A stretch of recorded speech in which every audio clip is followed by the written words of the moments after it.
በስመ አብ ወወልድ ወመንፈስ ቅዱስ አሃዱ አምላክ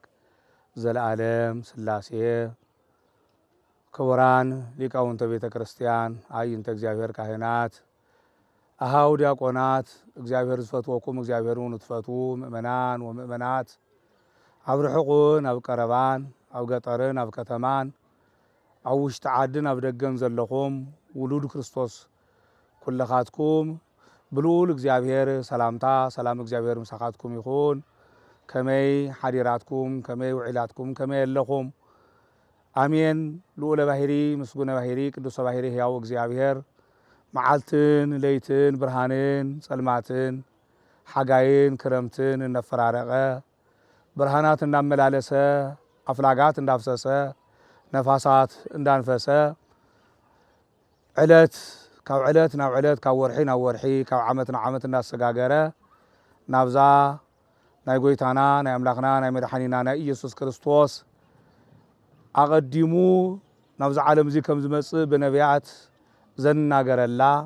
ምስጢሩን መልእኽቱ ናብ ነቢያት ሓዲሩ ዝሕለፈላ በዓል ስብከት ዘብጽሐና ዘብጽሐኩም ኣምላክ ኣቦታትና ጎይታ ሰራዊት ሕያው እግዚአብሔር ክብርን ምስጋናን ውዳሴን ኣምልኾትን ንዕኡ ይኹን። እዚ ሕዚ ዘለናሉ ኣብ 2018 ዓመተ ምህረት ዝርከብ በዓል ስብከት ወይ ወርሃ ስብከት ሰሙነ ስብከት ተባሂሉ ዝጽዋዕ እንትኸውን እዚ ድማ ከም ናይ ሊቁ ቅዱስ ያሬድ ስያሜ ሕድሕደን ሰናብቲ ቤተ ክርስቲያን ከመይላ ከም ትጽውዐን ከመይላ ከም ትስይመን እቲ ኣብ ነገረ ድህነት ዝተሰበኸ ኣብ ቅዱስ ወንጌል ሰፊሩ ዘሎ ቃላት ነቲ ዕለትን ወቅትን ዝምልከት ገይራ ኣዳሊዋ ነቲ ሰብ ክከም ወቅቱ እተምህረሉ ዓብይ ምስጢራት ዝመሓላለፈሉ ኣቐዲሙ ቅድሚ ክርስቶስ ይኹን ድሕሪ ክርስቶስ ዝተፈጸሙ ነገራት ዝተሰርዑ ወቅትታት ክከም ዝምልከቶም ገይራ ቤተ ክርስቲያን ንምእመናና እተረድአሉ ዓብይ መርሃ ግብሪ እዩ እሞ ሕዚ ወርሃ ስብከት እንታይ ማለት እዩ ዝብል ከም እግዚአብሔር ገላጺነት ከም እግዚአብሔር መምህርነት ክንመሃሃረሉ ምስጢራቱ ገሊጽና ክንፈልጦን ዝተረድኦን ዘይተረድኦን ከረድአሉ ግድን ስለ ዝኾነ ንኽንራዳድአሉን ክንመሃሃረሉን ብጣለወ መርሃ ግብሪ እዩ እሞ ኩለኻትኩም ተኸታቲልኩምዎ ክትመሃሩሉን ክተስተውዕሉሉን ብስም እግዚአብሔር ንጽውዕ እሞ ናይ ትምህርትና ርእሲ መበገሲ ገይርና ክንነጋገረሉ ከም እግዚአብሔር ፈቂዱ ዘምህረና ትምህርቲ ዘቀበለና ቅዱስ ጳውሎስ ናብ ዕብራውያን ምእመናን ኣብ ዝጸሓፎ መልእኽቱ ካብ ምዕራፍ 1 ቁጽሪ 1 ክንምልከት እንተለና በብዙህ ነገር ወበብዙህ መክፈልት አይደአ እግዚአብሔር ለአበዊነ በነቢያቲሁ እምትካት ወበደሃሪሰ መዋኢል ነገረነ በወልዱ ዘረሰዮ ወራስየ ለኩሉ። ቅዱስ ጳውሎስ ነቶም ናይ ዕብራውያን ምእመናን እዚ ክብሎም ዝኸኣለሉ ምኽንያት ኣቐዲሞም ነቢያት ካብ ዕብራውያን ማእኸል ዝወፁ እዮም፣ ካብ እስራኤላውያን ማእኸል ዝተፈልፈሉ እዮም። ስለ ዝኾነ እውን ኣቦታቶም ዳዊት፣ ሰሎሞን፣ ኤርምያስ፣ ኢሳይያስ እናበሉ ከም ምጽዋዕ ሓሊፎም እቲ ናይ ነቢያት ቃል እንታይ ተባሂሉ ትንቢት ተነጊሩ እግዚአብሔር ኣብ ነቢያት ሓዲሩ እንታይ ኣናጊሩ ዝብል ናይ ምስትውዓል ሕፅረት ስለ ዝነበሮም ንሕና ደቂ ሙሴ ኢና ናይ ሙሴ ተምሃሮ ኢና ካብ ምባል ወፃኢ ሙሴ ብኦሪት ዘስፈሮ ነገር ናይ ምርዳእ ሕፅረት ስለ ዝነበሮም ቅዱስ ጳውሎስ ኣቦታቶም ኣብነት ገይሩ ናይ ኣቦታቶም ትንቢትን ምሳሌ ነቐዲሙ እግዚአብሔር ኣብ ነቢያት ኣብ ኣቦታቶም ሓዲሩ ከምዚ ነገሮምን ከምዚ መሃሮምን ብምጥቃስ እዚ ቃላት እዚ ይጠቅስ። እግዚአብሔር ኣቐዲሙ ይብል። እግዚአብሔር ኣቐዲሙ ብብዙሕ ነገር ብብዙሕ ምሳሌ ብብዙሕ ሕብረ ትንቢት ብብዙሕ ሕብረ ኣምሳል ብነቢያት ሓዲሩ ኣብ ነቢያት ሓዲሩ ብነቢያት ኣቢሉ ናቦታትና ኣቐዲሙ ነጊርዎም ካብ ቀደም ጀሚሩ። ሕዚ ዘምፀናልኩም ሓድሽ ትምህርቲ ዘይኮነ ሕዚ ንሰብከልኩም ሓድሽ ነገር እንተይኮነ ሕዚ ዝፈጠርናዮ ሕዚ ዝተሰበኸ ሓድሽ ቃል እግዚአብሔር ዘይኮነ እዚ ቃል እግዚአብሔር እዚ ኣብ ሕድሕድ ነቢያት ዓሪፉ ናብ ሕድሕድ ነቢያት መጺኡ ብመንፈስ ቅዱስ ቅኔት ብመንፈስ ቅዱስ መምህርነት ነቢያት ናይ መንፈስ ቅዱስ መሳርሒ ናይ መንፈስ ቅዱስ መሕደሪ ኮይኖም ናይ መንፈስ ቅዱስ መልእኽተኛታት ኮይኖም እግዚአብሔር ድምፁ ብኣፍ ነቢያት ዘስምዐሉ ካብ ቀደም ጀሚሩ እዩ እንትብል በብዙህ ነገር ወበብዙህ መክፈልት አይደአ እግዚአብሔር ለአበዊነ በነቢያቲሁ እምትካት ካብ ቀደም ጀሚሩ ኣቀዲሙ ኣብ ነቢያት ሓዲሩ ብነቢያት ኣቢሉ ነቦታትና ብብዙሕ ነገርን ብብዙሕ ክፍልታትን ብብዙሕ ምሳሌታትን እንዳነገሮም ጸኒሑ ነጊርና እዩ ይብል እዚ ነጊርና እዩ እዚ መሰረት ገርና ክንመጽእ ከለና ደሞ ወበደ ሐሪስ ሰማው አይል ነገር እንበወልዱ እታ ቀዲሙ ብነቢያት ዘናገሩ ኣብ ነቢያት ሓዲሩ ዘሕለፎ መልእኽቲ ብድሕር ግዜ ደማ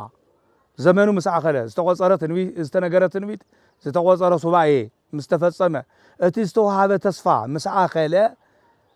ብቅድሚኡ ብድሕሪኡ ብዘይብሉ በሓደ ወዱ ነጊሩና በሓደ ወዱ ነጊሩና እቲ ነቢያት ዘሕለፍዎ መልእኽቲ ወዱ መጺኡ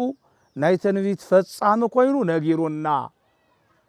ይብል ብርሃነ ዓለም ሐዋርያ ቅዱስ ጳውሎስ ስለዚህ ንሕና ደቂ ቅዱስ ጳውሎስ አቦታትና ነቢያት አቦታትና ሐዋርያት ኣብነት ዝገበርና ውሉድ እግዚአብሔር እቲ ነቢያት አቀዲሞም ትንቢት ዝተናገሩሉ ሐዋርያት እውን ዝሰበኽዎ አምላክ ወዳ ወድ ማርያም ኢየሱስ ክርስቶስ ንሕና እውን ክንሰብኮ ክነላልዮም ተለና ስብከት ኢላ ቤተ ክርስቲያን ብዝሰየመቶ ቤተ ክርስቲያን ብዝሰርዖቶ ወቅቲ ስብከት ብዝበሃል ፉሊ ወቅቲ እዚ ክንናገር እንተለና መሰረትና ንመበገሲናን አቦታትና ነቢያትን አቦታትና ሐዋርያትን ናይ ነቢያት ትንቢት ናይ ሐዋርያት ስብከት አዋሂድና ጣዒምና አስማዕሚዕና ብምኻዲ ስለዚህ ነቢያት ዝነገርዎ አቀዲሞም እንታይ ይብል ነይሩ ብነቢይ ዳዊት ክንላዓል እንተለና ከምቲ ብርሃነ ዓለም ቅዱስ ጳውሎስ አቀዲሙ ብነቢያት ብብዙሕ ነገር ብብዙሕ መክፈልት ብብዙሕ ክፍሊ ነጊርና እዩ ብዝበሎ እቶም ብዙሓት ክፍልታት እቶም ብዙሓት ነገራት እንመን ተናጊሮምዎም ካበይ ከምጽይዎም ክንብል ከለና ቅዱስ ጳውሎስ ኣብነት ገይሩ ዝተቐሶም እንመን እዮም ክንብል ተለና ካብቶም ዝተጠቐሱ ነቢያት ሓደ ልበ ኣምላክ ዳዊት እዩ ልበ ኣምላክ ዳዊት ነቢያት ዝጠርዕዎ ዝነበሩ ጥርዓን ዝጠርዐ ነቢያት ዘቕርብዎ ዝነበሩ ጻውዒት ዝጸውዐ ከምቶም ሰብ ተስፋ በዓል ተስፋ ኮይኑ ተስፋ ዝጽበ ዝነበረ ነቢይ እዩ ኣብ መዝሙር 143 ከም ግእዙ ጽሑፍ ቁጽሩ ኣብ መዝሙር 143 ቁጽሪ 7 ከምቲ ብትግርኛ ተተርጉሙ ንረኽቦ ድማ 144 መዝሙር ቁጽሪ 7 እንረኽቦ ፈኑ እድየከ እምአርያም እዚ ነይሩት ናይ ነቢያት ጻውዒት ናይ ነቢያት ጥርዓን ናይ ነቢያት ልማና ናይ ነቢያት ነገር ናይ ነቢያት ብብክፍሉ ኣናጊርዎም ኢሉ ቅዱስ ጳውሎስ ከም ኣብነት ዝጠቐሶ እዚ እዩ ነይሩ ብብዙሕ ነገር እቲ ነገር እንታይ እዩ ፈኑ እድየከ እምአርያም ብልዕልና ዘለኻ ልዑል ኣምላክ ኢድካ ቅልጽምካ ሓይልኻ ዝበሃል ለኣኸልና ኢሉ ፈኑ እድየከ እምአርያም ካብ ኣርያም ለኣኽ ናይ ደቂ ሰባት ድሕነት ካብ ምድሪ ዘይኮነ ካብ ሰማይ ብዝመጽእ ብሓያል ኣምላክ እዩ እዚ እውን ኣቦና ኣዳም ኣይትስራሕ ዝተባሃልዎ ነገር ብምስርሑ ዓቅቦ ዝተባሃለ ነገር ብዘይምዕቃቡ ምስ ፈጣሪኡ ምስ ኣምላኩ ብምባኣሱ ተፈሪድዎ ክወርድ እንተሎ ክባረር እንተሎ ዝተዋሃቦ ተስፋ ንስሓ ኣትዩ ዝረኸቦ ተስፋ በኺዩ ነቢዑ ዝተመለሰሉ ሕቶ እንታይ ነይሩ በሐሙስ ዕለት ወበመንፈቃ ለዕለት እትወለድ እምወለድ ተወለድትከ ወእድህክ ውስተ መርህብከ ወእትቤ ዘወከ በመስቀልየ ወበሞትየ በሐሙሽተ መዓልትን ፈረቓን ካብ ጓልጓልካ ተወሊደ ተገሪፈ ተገፊፈ ብመስቀል ተሰቂለ ሞይተ ከድሕነካ እየ ዝብል ዝተዋሃቦ ተስፋ ኣዳም ነይሩ እቲ ተስፋ ተፈጺሙ ንብሎ ዘለና እውን እዚ እዩ ኣቦታትና ያሬዳውያን እውን ኣብዚ ሕዚ ኣብ ስርዓተ ማሕሌት ዘብጽሕዎ ተፈጸመ ተስፋ ኣበው በማርያም ድንግል بقدست ድንግል ማርያም ናይ አቦታት ተስፋ ተፈጸመ ናይ አዳም ተስፋ ተፈጸመ ካብ ጓልጓልካ ተወሊደ ዝብል ተስፋ ብድንግል ማርያም ተፈጸመ እንሆ መድኃኒት ዝኾነ ሰብን እግዚአብሔርን ዝተዓረቁሉ መስቀሉን ኣብ ቀራንዮ ተተኸለ እንዳበሉ ሊቃውንቲ እቲ ናይ ተስፋ ፍጻመ ተስፋ ይናገሩ ብዙ እንዳዘመሩ አምላኮም እግዚአብሔርን የመስግኑ ስለዚህ እቲ ተስፋ እዚ ንአዳም ዝተዋሃቦ ተስፋ ከመይ ከም ዝተፈጸመ ክንርኢ እንተለና ብንስሐን ብልመናን ብጥርዓንን በአውያትን ብንብዓትን ዝተመለሰ እዩ አዳም እዚ አገይሩ ካብ ጓልጓልካ ተወሊደ በ5500 ዘመን ፍጸም ተሎ ከድሕነካ ዝብል ተስፋ አምላክ ነይሩ እዚ ሒዞም እዮም ነቢያት ሱባኤ እንዳቆጸሩ ትንቢት እንዳተናገሩ በፀሓይ በወርሒ በከዋክብቲ በሰንበታት ሱባኤ እንዳቆጸሩ after ናይ ዳዊት ሱባኤ እውን ምስ በፀሐ ብሸውዓተ ዕለታት እንዳቆጸረ እንታይ ኢሉ ፈኑ እድየከ እምአርያም እቲ ትማሊ ንአዳም ዝኣተው ካሉ ቃል ንኣዳም ዝሃብካዮ ተስፋ ክፍጸም ግድን እዩ ዘይትገብሮ ዘይትናገር ዝገበርካዮን ዘይተትርፍ ጽኑዕ ተኣማኒ ኣምላኽ ኢኻ እሞ ኣብ ኣርያም እንዳሃለኻ ካብ ሓድነትካ ካብ ባህሪኻ ዘይፍለይ ምሳኻ ህልው ዝኾነ ብባህሪኡ ምሳኻ ጸኒዑ ዝነብር ኢድካ ወልድ ናብዚ ለኣኮ እሱ መጺኡ ነዚ ዓለም እዚ ከድሕኖ እዩ ኢልካ ቃል ኣቲኻ ነርካ ኢኻ ስለዚ ብቃልካ መሰረት እቲ ቃል ይምጻእ ስጋ ይልበስ ስጋ ይዋሃድ ምሳና ሓደ ይኹን ብተስተናገርካዮ መሰረት ምሳና ሓደ ኮይኑ ተሰቂሉ ሞይት ከድሕነና ምእንታን ኢድካ ወልድ ለኣኸልና ኢሉ ነቢይ እግዚአብሔር ልበ ኣምላክ ዳዊት ተናጊርዎ ስለዚ ቅዱስ ጳውሎስ እዚ ኣብነት ገይሩ ጠቂሱ በብዙህ ነገር ወበብዙህ መክፈልት አይዳ እግዚአብሔር በብዙህ ምሳሌ በብዙህ ክፍሊ በብዙህ ነገር በብዙህ ትንቢት አቀዲሙ ኣብ ነቢያት ሓዲሩ ናቦታትና ነጊርዎም እዩ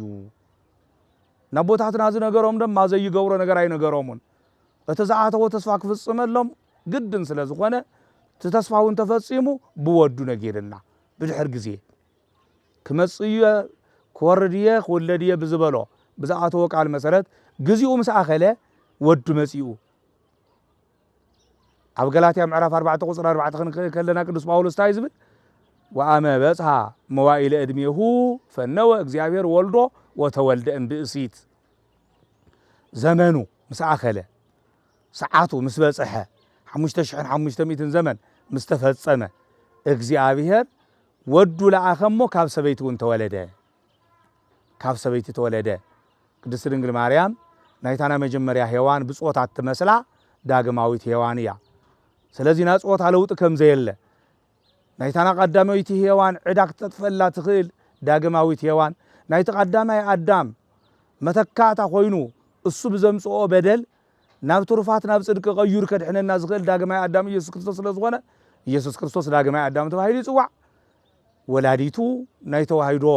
መፈጸሚቱ ቅድስተ ቅዱሳን ቅድስት ድንግል ማርያም ድማ ዳግማዊት ሔዋን ትባል ስለዚ ቅዱስ ጳውሎስ ድንግል ማርያም ኢሉ ምጽዋዕ ጠፊዎ ዘይኮነ ሰይትነታ ንምግላጽ ብሰበይቲ ዝመጸ መርገም ብሰበይቲ ዝመጸ ጥፋት ብሰበይቲ ዝመጸ ስሕተት ብሰበይቲ ከም ዝተኣረመ ብሰበይቲ ድሕነት ከም ዝመጸ ሰበይቲ እውን መተዓረቂት ሰብን እግዚአብሔርን ኮይና መንጎ ከም ዝተረኸበት እቲ ዕርቂ ደቂ ሰባት ዝፍጽም ድሕነት ደቂ ሰባት ዝፍጽም ካሕሳ ደቂ ሰባት ዝኸፍል ብደሞ ዓለም ዝገዝእ መድሓኒት ክርስቶስ ዝወለደት ሰበይቲ ድማ ሰበይቲ ስለ ዝኾነት ካብ ሰበይቲ ተወለደ ኢሉ ቅዱስ ጳውሎስ ሰይትነታ ጾታ ጠቂሱ ይነግረና ስለዚ እዚ መዓዘ እዩ ድሕር ግዜ ብወዱ ነጊርና ክብለና ተሎ ወዱ ወዳ ኣብ ዝወለደት ቅድስት ድንግል ማርያም ካብ መውለዲቱ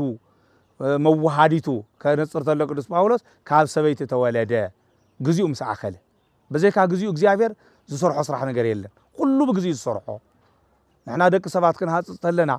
ኣብ ልዕለና ሓደ መከራ ሓደ ፈተና ክበጽሕ ከሎ እግዚአብሔር ኣሎ ድዩ የለን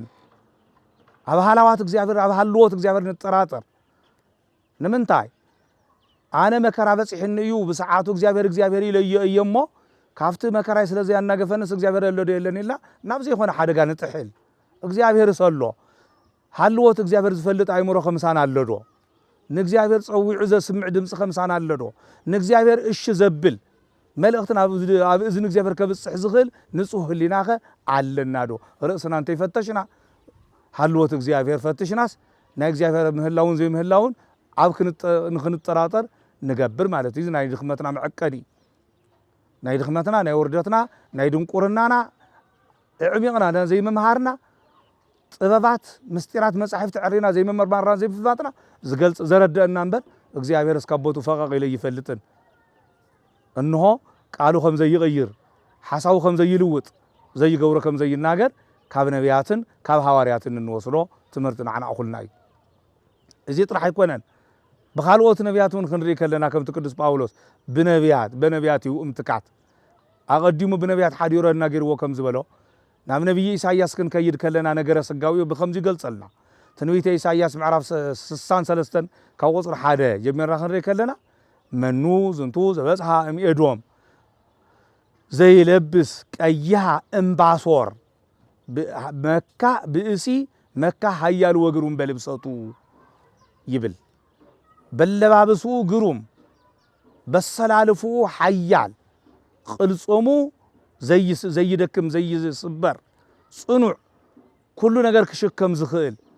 حيلو بناي ود سبن بناي فترة حيل زي عكان صنوع حيال سوق أيح كدان استخدنا بكدانو أيح كدان استخدنا أكدانو قروم زخانة زي مرمر قروم ركيق على بابسا زلبسة كاب يدوم زمسة بحيلو بسلطانو زمكح السمنيو بمواليتي السمني خدمل كلنا السود ما مرسخب كله أنا وتزت واقس بأنت صدق وقفت لعد هنا سلا صدق ذكر آخر صدق ندك سبعة زعدل بحاتياتهم زنبرون بصدق زملصهم ندك سبعة مدحان قنوع فرد ذهب أنا إيه بمبال እግዚአብሔር አምላክ ይመልስ ስለዚህ ነብይ ኢሳይያስ ቃል እዚ ተናገሩ ቃል እዚ ካብ እግዚአብሔር ረኺቡ ተናገሩዎ ልብ አምላክ ዳዊት ካብ እግዚአብሔር ረኺቡ ተናገሩዎ እቲ አክሱማዊ ትግራዋይ ሊቅ በዓል ብዙሕ ጸጋ ሰማያዊ ሃፍታት ተትረፍሪፎም ዝተዋሃብዎ ቅዱስ ያሬድን ክነግረና እንተሎ ብዛዕባ ዝሓዝናዮ ስብከት ብከምዚ ብማል ይገልጾ ብዚኦም አጣዒሙ ምስናይ ነቢያት ምስናይ ሐዋርያት ምስጢር አስማዕሚዑ ወልዶ መድህነ ንሰብክ ዘእምቅድመ ዓለም ሃሎ ቀዳማዊነቱ ማእከላዊነቱ ዳህራዊነቱ ገሊጹ ቅድመ ዓለም ዝነበረ ማእከል ዓለም ዘሎ ዓለማት ተሕሊፉ ዝነብር بقدمي بدحريو زي ولو ودا آب زخونة ناي እግዚአብሔር آب ناي باهري ودو مدحانيت ولدو مدحانيت نسبخ ودو مدحانيت نسبخ زيمانا دقوانا سبكات مهيليتنا سبكات ساعتاتنا سبكات قداسينا سبكات كريستوس يسبخ نكريستوس ولدو مدهنا نسبك مدحانيت زخونة ودو إنا نسبخ ودا آب نوينا نسبخ كوي بالقدوس يارين السخة منيو دحر غزي زمص دحر غزي استرخبه زي كونه ቅዱስ ጳውሎስ ብድሕር ግዜ መጽኡ ዝበሎ ቅድመ ዓለም ዝነበረ ድሕር ግዜ በወዱ ነገርና ዝበሎ ቅዱስ ጳውሎስ ቅዱስ ያሬድ ድማ ቅድመ ዓለም ዝነበረ ወዱ ንሰብኽ ዳህራዊ አምላክ ይኾንና ንሰብኽ ቀዳማዊ አምላክ ቀዳማዊነትን ዳህራዊነትን ገንዘቡ ዝኾነ ንቀዳማዊነቱ መጀመሪያ ንዘለዓለማዊነቱ ከዓ መጨረሻ ዘይብሉ ንቀዳማዊነቱ ጥንቲ ንዘለዓለማዊነቱ ተፍጻሜት ንማእከላዊነቱ ወሰን ዘይብሉ አምላኺና ንሰብኽ መድሓኒት ዝኾነ መድሓኒት ዓለም ዝኾነ ህይወት ዓለም ዝኾነ ህይወት ደቂ ሰባት ዝኾነ ንደቂ ሰባት መንገዲ ድሕነት ዘርአየና ንርእሱ ብመስዋዕትነት ተቕሪቡ ስጋይ ብልዑ ደመይ ስተዩ ኢሉ ናይ መድሓኒት ምግቢ ኮይኑ ዝተሰርዓልና ኣብ ማእዲ ቀራንዮ ኣብ ማእዲ መስቀል ዝወዓለ ምግቢ ህይወት ዝኾነ ክርስቶስ መድሓኒት ክርስቶስ ንዕኡ ኢና ንሰብኽ እሱ بخمي نقلصو الصحابي نرخبون تنملتلنا دما يلو قدوس ياريد أكليل سمايت سيامي كاهنات وتصفى منكوسات عبز حزز اللو عبز حزز فصامتات دما خينسئنو ناين من أبوي بمن من يقلص خنبل انتلنا أكليل سمايت ناي سمايتات أكليلهم شلماتهم كبرهم مقاسهم ناي كاهنات لعلنهم متقاتهم شوماتهم كهناتهم حاتيات كستسريلو سلطان زهاده سلطانهم ناي سلطانهم بعلبيت نتهم كاب عالم قدام كاب مبلع مستاي صوم كاب زي ناي حاقوس من بابرو دخام هارور قري مريصهم كاب عالم تسديدهم تسنابيتهم بمنكوسنا هيوتن زنبرو دما تسفؤهم والتهم مختهم مصقعيهم نابينا نخير زلنا من يزقبلنا كيبلو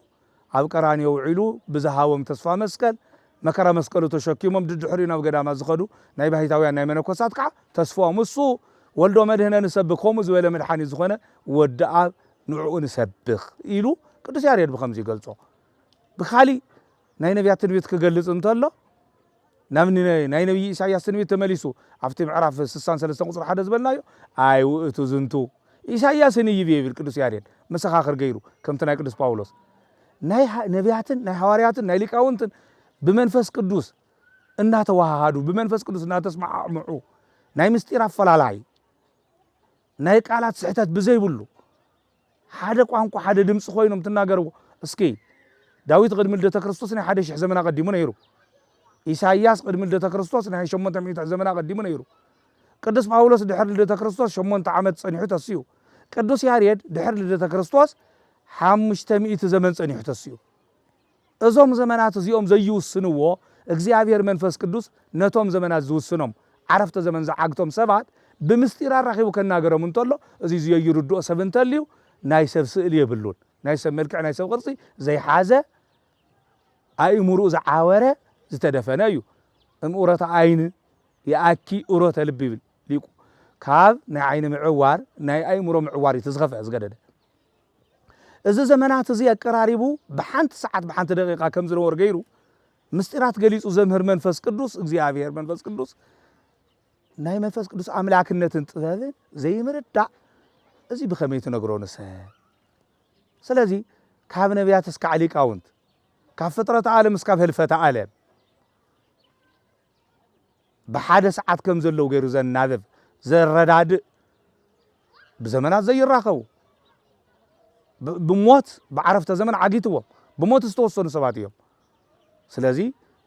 ህያው ባህሪ ዘይመውት እግዚአብሔር ግን ምስ ዳዊት ነይሩ ምስ ኢሳይያስ ነይሩ ምስ ሐዋርያት ነይሩ ምስ ሊቃውንቲ ነይሩ ሕዙን አሎ ሕዙን ምስ ሊቃውንቲ አሎ ምስ መምህራን አሎ ሕዙን ይሰርሐሎ ይሰብኸሎ የስተምረሎ ሊቃውንቲ ሓዲሩ ንዝግሰጽ ህዝቢ ንዝመሃር ህዝቢ ንዝመዓድ ህዝቢ ናብ ሓድነት ናብ ህይወት ክመጽን ዝግቦ ህዝቢ መልእኽቱ ይሕልፈሎ እግዚአብሔር ስራሕ ይፈትሐን ስራሕ ይፈትሐን ስራሕ ፈትሑን ይፈልጥን ስለዚ ነብይ ሊቁ ቅዱስ ያሬድ ናብ ነቢያት ተመሊሱ ምስ ነቢያት በሓደ ድምጽ ክናገር ከሎ ኢሳይያስ ንይብየ አይ ውእቱ ዝንቱ ብእሲ መካህ ዘይወጽእ ኤዶም ካብ ኤዶም ዝወጽእ ብስልጣኑ ዝምካህ እግዚአብሔር ታይ ስለ ዝኾነ እዩ ስልጣን ናይ ባህሪ ስለ ዝኾነ ሰብ ስልጣኑ ተተመኪሑ ለማዓንተ ኣሎ ጽባሕ የለን ቶም ትማል ዝነበሩ ሕዚ የለውን ወዲቆም ቶም ዘለውን ክሓልፉ እዮም ክወድቁ እዮም ሰባት ስለ ዝኾኑ ብሞት ይልወጡ እዮም ዘላለማዊ ስልጣን ወዲ ሰብ የተዋሃበን ዘላለማዊ ስልጣን ናይ እግዚአብሔር ናይ ባህሪ ዝኾነ ንእግዚአብሔር ጥራሕ እዩ ስለዚ አይ ብስልጣኑ ተመኪሑ እንተበልናዮ ትምክሕተኛ ኮይኑ ዘይኮነ ገንዘቡ እዩ ናይ ባህሪ እዩ ንሰባት ብስልጣን ክነብሩ ዝገብር ኣብ ደቂ ሰባት ሓዲሩ ዝገዝእ በዓል ስልጣን ናይ ባህሪ ዝኾነ እሱ ጥራሕ ስለ ዝኾነ ስለዚ ነቢያት እዚ ክብሉ ከለው ናይ እግዚአብሔር ባህሪ ዝጻባቕ ስለ ዘይኮነ ናይ እግዚአብሔር ህያው ባህሪነት ዝገልጽ ቋንቋ እዮም ተጠቂሞም መናገሪኦም ምን በዓል ቤቱ እሱ ስለ ዝኾነ ስለዚ ታይሉ ኢሳይያስ ከምዚ ኢሉ ቅዱስ ያሬድ ኣብነት ኢሳይያስ ተቀይስዎ ካፍቶም ቅዱስ ጳውሎስ ብነቢያት ሓዲሩ አናገሩ ዝበሎም ሓደ ኢሳይያስ ስለ ዝኾነ ብነቢያት ሓዲሩ እግዚአብሔር ተናገሩ ዝበሎ ነጊርና ዝበሎ ናቦታትና ረዲዎም ዝበሎ ካብኣቶም ሓደ ኢሳይያስ ስለ ዝኾነ ኢሳይያስ እውን ከምዚ በለ ካብ ኤዶም ዝወጽእ ብስልጣኑ ዝምካሕ እዚ መን እዩ እዚ ብሕቶ መልኩ አቅሪብዎ መኑ ማለት መን እዩ ትባል ተሎ ናይ ምድናቅ ናይ መመርማር ቀልጢፍካ ናይ እግዚአብሔር ባህሪያት ክብጻሕ ስለ ዘይካል መርሜርካ ናይ እግዚአብሔር ባህሪ ክርከብ ስለ ዘይካል ዘይድህሰስ አምላክ ዝድህሰስ ስጋ ተዋሂዱ ልዑል አምላክ ትሑት ስጋ ተዋሂዱ ረቂቅ አምላክ ግዙፍ ስጋ ለቢሱ ዘይረይ አምላክ በግዙፍ ስጋ በትዝረይ አካል በሐፂር ቁመት በጸቢብ ደረት ተወሲኑ ሰለስተ እመትን ስድርን ኮይኑ ክረይ እንተሎ እዚ መን እዩ ኢልካ ክትምርምር ክትድንቅ ግድን ስለ ዝኾነ ካብ አእምሮ ደቂ ሰባት ንላዕሊ ስለ ዝኾነ ካብ አእምሮ ካን ንላዕሊ ዝኾነ ድማ ከመይ እዩ እንታይ ኢልካ ክትምርምሮ ክትድንቆ ግድን እዩ ከምኡ ስለ ዝኾነ ቅዱስ ያሬድ መን እዩ ኢሳይያስ እውን መን እዩ ቅዱስ ያሬድ እውን መን እዩ እግዚአብሔር እዩ እዚ ተመሊሱሎም እዩ ነብይ ኢሳይያስ ሓያል ምኩሕ ሰብ ካብ ኤዶም እንትወጽእ ሪአ ቀይሕ ክዳን ተኸዲኑ ማለት ቀይሕ ክዳን ዝተባለ ስጋ እዩ ስጋ ለቢሱ ሪኦ እዩ ኢሉ ኢሳይያስ ብቀይሕ ክዳን መሲልዎ ምክንያቱ ዘይድህሰስ ረቂቕ መለኮት ብስጋ ክገዝፍ ትከሎ ዘይ ሰብ አካሉ ብክዳን ሰዊሩ ማዕሪጉ ከም ዝረአይ ዘይረአይ መለኮት ድማ ብስጋ ገዚፉ ስለ ዝተረአየ ብክዳን መሲሉ ተናጊርዎ ስለዚ እዚ ጥራሕውን ኣይኮነን ሕዝቅኤል እውን ብር ከምዚ ኢሉ ቅዱስ ያሬድ አዶናይ ይትፈነው ሰማይ አዶናይ ካብ ሰማይ ክልአኽ እዩ ኢሉ ነብይ ሕዝቅኤል እውን ተናጊሩ ናይ መን ሕዝቅኤል ጥራሕ ዳዊት እውን እምበር ቡሩክ ዘይመጽእ በስመ እግዚአብሔር ኢሉ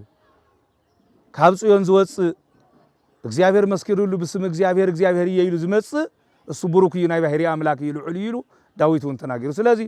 ብዝተፈላለዩ ነቢያት ዝተፈላለዩ ቃላት ዝተፈላለዩ ትንቢታት ዝተፈላለዩ ነገራት ተመሓላሊፎም ነዚ ቅዱስ ጳውሎስ ኣብ ፍጻሜና ኣብ ዘመንና እቲ ትንቢት ዝነበረ ተግሂዱ ስብከት ተባሂሉ ኦሪት ሙሴ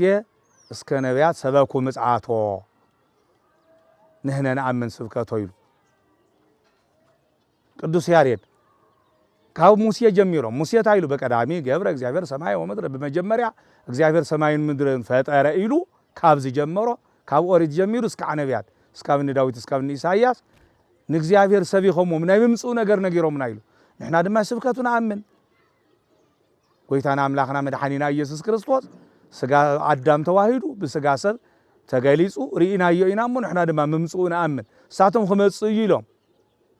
ኣይተሳኽዐሎምን ክመጽኡ ጥራሕ እዩ ንሕና ግን መጽኡ ተፈጺምልና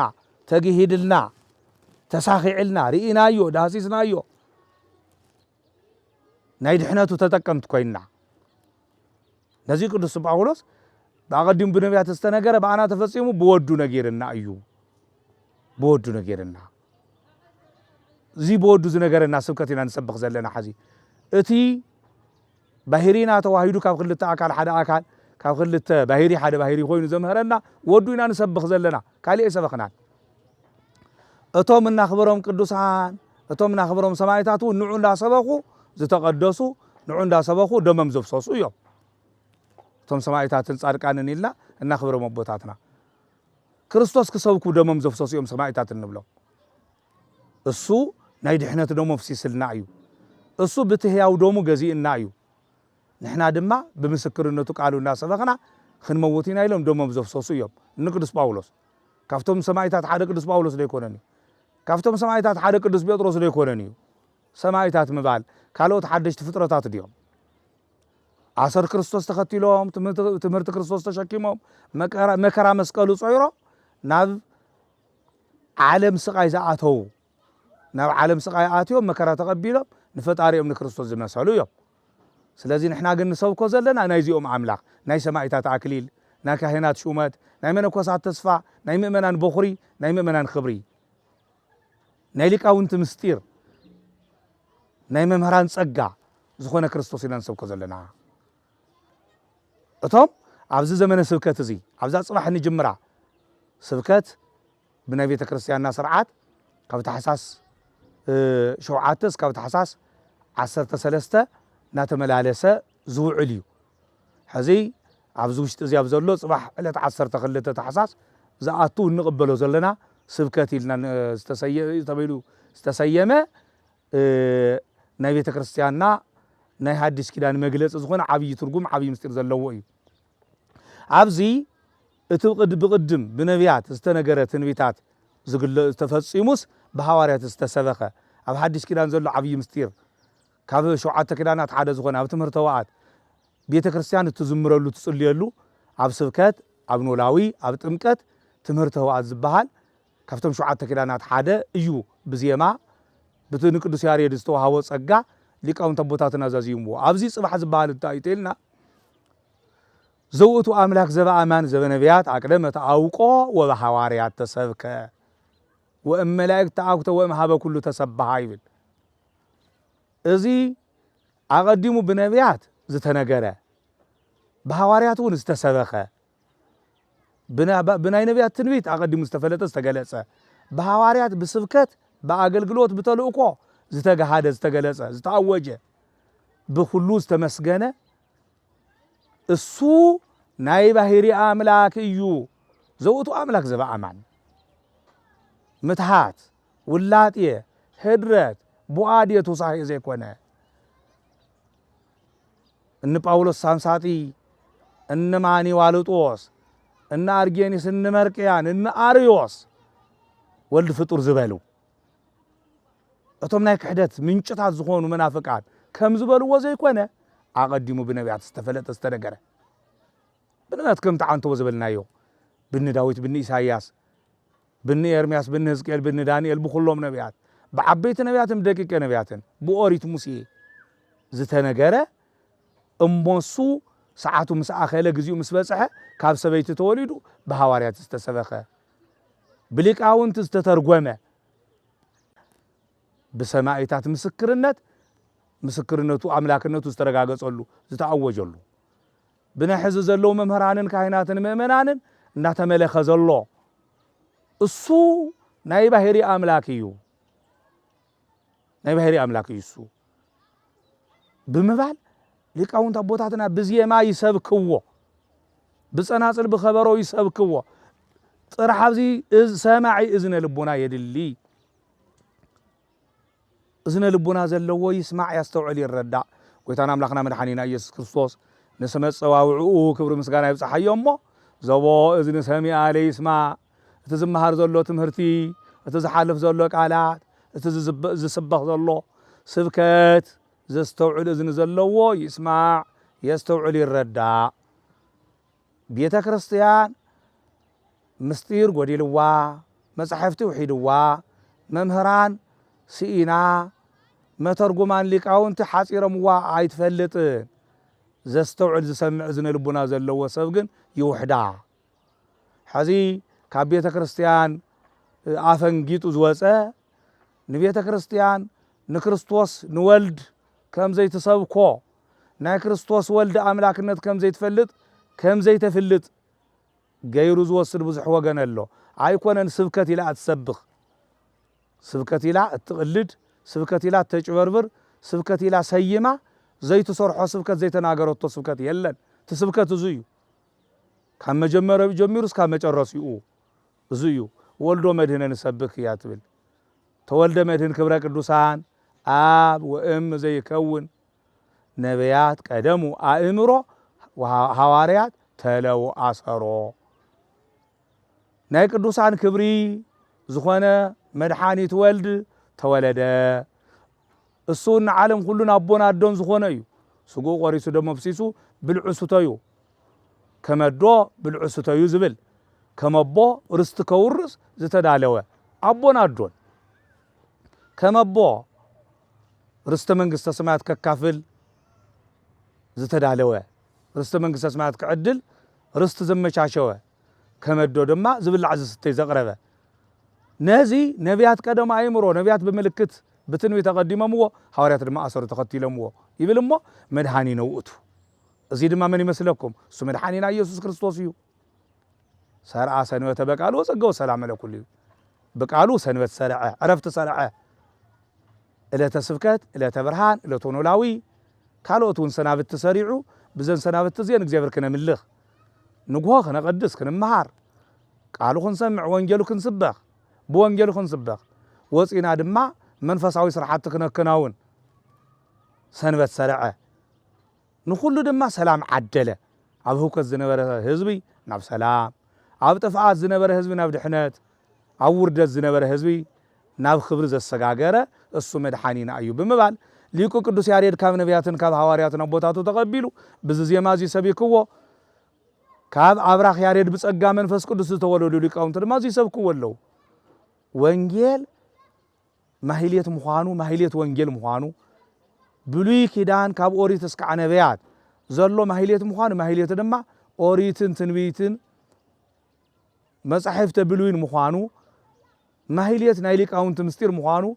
نايليك اونت ناي هايمانوت ابو بماهيليت بقدوس ياريد تدريسو عبيته كريستياني نغريس بخم زلو ولد كريستيان كله كتفلطو سلازغبا እግዚአብሔር ዘፍረየልና ቤተ ክርስቲያን ዘዕበየትልና ጽቡቕ ስነ ምግባር ዘለዎ እዚ መንፈሳዊ ሚዲያ እዚ ጽዮን ሚዲያ ብዙሕ ግዜ ናይ ቤተ ክርስቲያንና ጉዳያት ብምልላይ ኣብዚ ጸዋዕናዮ ጉባኤ እንዳተረኸበ እቲ ናይ ቤተ ክርስቲያን ትሕዝቶ ናይ ጉባኤ መምህራን ምስ ዘደቀ መዛሙርቶም ከመይ ይመሃርሎ ናይ ኸይድ መምህር ምስትማር ከመይ ይስፋሕፋሓሎ ብዙሕ እንዳፋለጠ እንዳላለይ ዝመፀ ሕዝውን እቲ ናይ ቤተ ክርስቲያን ወሳኒ ዝኾነ ትምህርቲ ዘመሓላልፍ ዘሎ ቅዱስ ሚዲያ እዩ ጽዮን ሚዲያ ከምታ እንምክሐላ ጽዮን ጽቡቕ ስራሕ እንዳሰርሐ ዘሎ እዩ ሕዝውን ነበረታትዕዮ ከምዚ ዝበላ መንፈሳውያን ሚዲያታት ኩሉ ኣብ ሳተላይት ክንረኽበን ናይ ባዕለን ሳተላይት ክህልወን ሰብ ሃፍቲ ተቆርቆርቲ ኦርቶዶክሳውያን እዚ ክነበረታትዑ ይዝግባእ እሞ ነዚ ቃለ ምሕተት እዚ ነዚ ትምህርቲ እዚ ክመሓላለፍ እስካብ ዘለናዮ ናብ ጌቴሴማኒ ቅድስት ማርያም መጽዮም እዚ ስለ ዝገበሩ ሰላም እግዚአብሔር ጸጋ እግዚአብሔር ይብዛሐሎም ኩላቱና እውን እዚ እናተኸታተልና እናበረታትዑ እዮም ከምቶም ካልኦት ሚድያታት ከፊቶም ኣብ ቢዝነስ ዓለም ዝተዋፈሩ ዘይኮነ ውሉደ እግዚአብሔር ደቂ ክርስቶስ ድምፂ ክርስቶስ ክሰምዑሉ ዝኽእሉሉ ሚድያ ተዳልዩ በዚ ንሕና ደቅኹም ኣሕዋትኩም እንደክመለና እሞ እዚ ሰሚዕኹም ምስ እግዚአብሔር ዘለኩም ሓድነት ከተጠናኸሩ እዚ ምስጢራት እዚ ክትርድእዎ ካብዚ ንላዕሊ እውን እትደልይዎ ሕቶ እትደልይዎ መልሲ በዚ ክትረኽቡ ክንነጋገር ቤተክርስቲያን ከም ቤተክርስቲያን ዘለዎ ሃፍታ ንደቃ ከተላለየሉ ትኽእል መንፈሳዊ ሚድያ ከምዚ እንዳተኸታተልኩም በዚ ትሁና ርእይቶ ንቕበል በዚ ተሓቱና ሕቶ እውን ንምልሰልኩም ቤተክርስቲያን እዚ ተዳልዩዋላ እዚ መንፈሳዊ ሚድያ እውን እዚ ስራሕ እዚ ኣዳልዩ ይደክመሎሞ ኩለኹም ካብዚ ከንቱ ዝኾነ ናይ ዓለም ቋንቋ ከንቱ ዝኾነ ናይ ደቂ ሰባት ሓድነት ዝፈላለዩ ፖለቲካ ካብ ምድማፅ እዚ እናዳመፅኩም ምስ እግዚአብሔር ዘለኩም ርክብ ከተጠናኽሩ ናይ እግዚአብሔር ድምፂ እውን ክትሰምዑ ብስም እግዚአብሔር ሓደራ እንዳበልኩ ጸጋን ሰላምን ፍቅርን ሓድነትን ዘምሃረና ዝዓደለና ጎይታና ኢየሱስ ክርስቶስ ንሕና እውን ዓቕምና ብዝፈቐዶ በዚ ንሰብኮ ኣለና ንሕና ንሰብኽ ናይ ጎይታና ናይ መድሓኒና ኢየሱስ ክርስቶስ ናይ ባሕሪ ኣምላክነት